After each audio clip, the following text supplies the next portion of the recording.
Thank you very much, Ali. Good afternoon. I'm here, thank you to the organizers for the invitation. I'll be talking to you about a project that I was lucky enough to lead over the last decade or so. And the question that we were trying to answer is, how do we produce a sustainable feedstock that can be used, in our particular case, for the aviation industry, but as I'll soon, and as you well know, the fuels that the aviation industry uses and the fuels that the shipping industry uses are essentially coming from the same place. Today, they're coming from the oil and gas sector. Ideally, in the future, and in a sustainable future, these fuels will be alternative fuels or, sustainable fuels. And so I've heard several mentions of a biofuel throughout the day. And so shipping is a global industry. You have ships traveling all over the globe. You have airplanes flying all over the globe. But specifically, the sustainable fuels that will be powering these vessels or these aircraft are going to be coming from local sources, specifically if they're going to be sustainable. And so with that, I'll be talking to you about a project that we call the Seawater Energy and Agriculture System. We were trying to produce an oily seed from a plant that is called Salicornia. This plant grows on desert sand. It's a terrestrial plant. It's not an aquatic plant. It's not an algae. So it's a bush that grows on desert lands, and it can be irrigated with ocean water. So this is a plant that is called a halophyte. So for those of you who are familiar with this region of the world, if you look towards the sea, you're always going to see green bushes. Those plants are usually halophytes. They have a mechanism that allows them to deal with the salt as they grow. So what we did was explore this technology platform that, as I said, is called the Seawater Energy and Agriculture System, where we combined three subsystems. We brought seawater inland, and we used that seawater to feed an aquaculture farm where we were growing fish and shrimp. As these animals grow, they generate waste. This waste goes into the water, and what you need to do is change this water with a certain frequency. What most aquaculture operations in the world do is that they dump this seawater back into the ocean in the hope that the waste will dilute in the body of water that the ocean represents. What we were doing is, instead of dumping the water back into the ocean, we take this wastewater and we use it as a liquid fertilizer to feed into our second subsystem, which is a Salicornia agriculture subsystem. So this plant is, as I said, a bush. It grows, it produces a spike, if you will. It looks very much like an asparagus. It's a succulent green spike. And inside these spikes, it produces tiny oil seeds. I don't know if you're familiar with chia seeds or with sesame seeds. So Salicornia seeds are similar to these, and they contain about 30% vegetable oil. So we would grow these plants on an annual basis, and then we would harvest the plant, we would extract the seeds, we would crush these seeds, we obtain their oil. This oil goes through a refining process, which is very similar to the refining process of crude petroleum.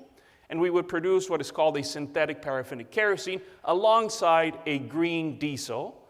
And we would use that fuel to power an aircraft. And so in 2019, we made a flight from Abu Dhabi to Amsterdam using a very small portion of this fuel to, declare to the world that you can actually use seawater and you can use desert sand to produce biomass that can later be turned into a usable form of energy. As the water moves back to the ocean, after passing through the Salicornia fields, it goes into a mangrove forest.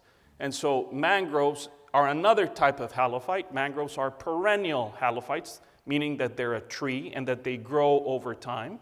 And so we had a mangrove forest, essentially, a mangrove wetland, and the mangroves are there to help us clean the water further, remove any remaining nutrients, and also to absorb carbon dioxide. Because when you're producing a sustainable fuel, what you're interested in is in the life cycle of the fuel, right? Over its life cycle, that fuel should ideally reduce the carbon footprint from anywhere between 50, depending on the legislation. In Europe, it's at least 50%. In the US, it's similar. In other places, it's going to grow to over 80%, and so on and so forth. So eventually, the water returns to the ocean, and that water is in the same condition as the water that originally comes into the system. We have produced food in the form of fish and shrimp for human consumption. We have produced biomass from the Salicornia and the mangrove trimmings, and we have cleaned the water and cleaned the air in the process. We built a pilot facility here in Abu Dhabi, in Masdar City. It was over a 2-hectare plot of land. It's not that big, 20,000 square meters. However, it was a microcosm of our system, and we operated this facility for over 8 years. As I already told you, we did a proof of concept flight, and one would think that a project of this nature would easily get financing to go to the next phase. But I'm here to inform you that that is not the case, okay? The project is dead. People are no longer investing in this project, and the reason is because it's going to take at least 10 or even 20 years to develop this to the point where you can actually have scale, right? When we're thinking about biofuels that come from the lipid fraction of plants, canola, corn, any of these biofuels that are coming from the fats, oils, and greases side of things, not the sugars, most of these are cultivated in millions of hectares around the world. Canola, 36 million hectares around the world. Sunflower, 26 million hectares around the world. So in order for Salicornia to reach 1 million hectares around the world, it's going to take at least 5 to 10 years. And the problem was that the companies that were funding these were all companies in the energy and aviation sectors. We did not have any companies in the ag sector. Mistake number one. We had interest from many, but in most cases, because of the complication of the system, they would say, oh, well, you know what? I'm interested in the fish farm aspect of it, but I'm not interested in growing the plants, because aquaculture can be a very good business. And so these these systems of systems are very complex, and unfortunately, it's very difficult to get them funded. And so the message here is, if we want to develop alternative fuels for the shipping industry or any other hard-to-abate sector, we need to make sure that we understand that this is not a single discipline. This is not a single industry. This is a multidisciplinary problem. You need to look at the feedstocks, yes. You need to look at the conversion technology. This involves the energy industry, the oil and gas sector. You need to look at building the supply chains. We're talking about the ports here. How do you get these fuels to the ports, and then how do you put these fuels into the vessels? And in the shipping sector, it's a bit more complicated than in the aviation sector, because in the aviation sector, it's one fuel. In the shipping sector, you're going to have maybe 2, 3, maybe even more. So it's not an easy thing to resolve. So feedstocks, conversion technology, building the supply chain. You also need policy, right? You need to look into the policies, because in many cases, these fuels will be more expensive. Who's going to pay for it?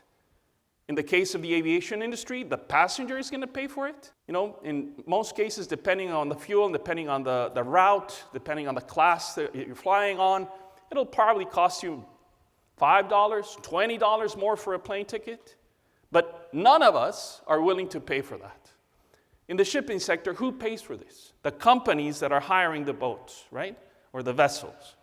And at the end of the day, who pays for it? The consumers. We pay for it.